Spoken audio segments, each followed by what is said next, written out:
isa majlis darul hikmah arkachuun badhaasa hottuu kamsifadhu ibsadhu ifaasa hokkeeysa gattaa'i hirraafin bahiisa hokkeeysa gattaa'i hirraafin bahiisa yaa gammachuu ilmii mirkaana bariisa yaa fajrii qur'aanaa gammachuu olmaansa ilmii jechuun naami guddaadha bu'aansa ilmii jechuun naami dukkaana siif ibsa dukkaana hin taa'in ibsadhu ifaasa dukkaana hin taa'in ibsadhu ifaasa qur'aana wallaaluun khasaara guddinsa mana shararootti fakkeeysan fakkiisa qabbaana randoonku hin gaane bu'aasa shakkiif shirkin bo'uu hambayne ilmiisa tanaafu gattaa'i gaaddisa majlisa tanaafu gattaa'i gaaddisa majlisa yaa biiftuu gammachuu yaa ilmi bariisa gammachuu bariisa maal jaa'etiin ibsa ifaa darul hikmaa hambaarii bariisa yaa ummi tomaami hin haafin as keeysa qorichi wallaala asiil algabansa qorichi wallaala asiil algabansa caayaa darul hikmaa baabaa erga dhufte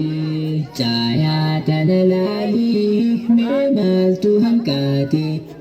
waggaa meeqa caalaa kan akka dhaabbate yaa maamito baabaa maaliif na tagaatte fedhii sanaaf guutii gumaachi waan feete fedhii sanaaf guutii gumaachi waan feete jaarmaaya majlisaa kan duraan jalqabde osoorraan xumuriin iftee keessa baate abbaa biraan qabu arraasitti yaate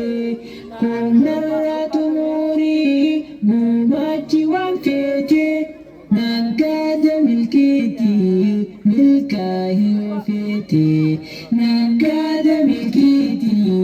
milkaa'ii feete qoricha wallaalaa harkanni iddoosa qorichi wallaalaa teessoonsa majlisa kottaa furadhaati gaanaa malliqimsa gaanaamu furadhu yoo feete wallaansa osoon turre garta amma da'ummaasa osoon turre garta amma da'ummaasa ummii tiyya maamii gaalaatomi arraa jaazaa keessa rabbiin haa galchu minarraa as foodan dubbadhu nin dhaabbadha firraa dheereysuun bariimi nin gabaabsa firraa salaamun alaykum buqqaasee onneerraa salaamun alaykum buqqaasee onneerraa yaa biiftuu gammachuu yaa ilmi bariisa gammachuu ifaa darul hikmaa hambaarii bariisa yaa ummi tomaami hin haafin as keeysa qorichi wallaala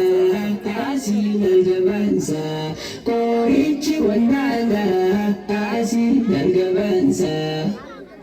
yaa biiftuu gammachuu.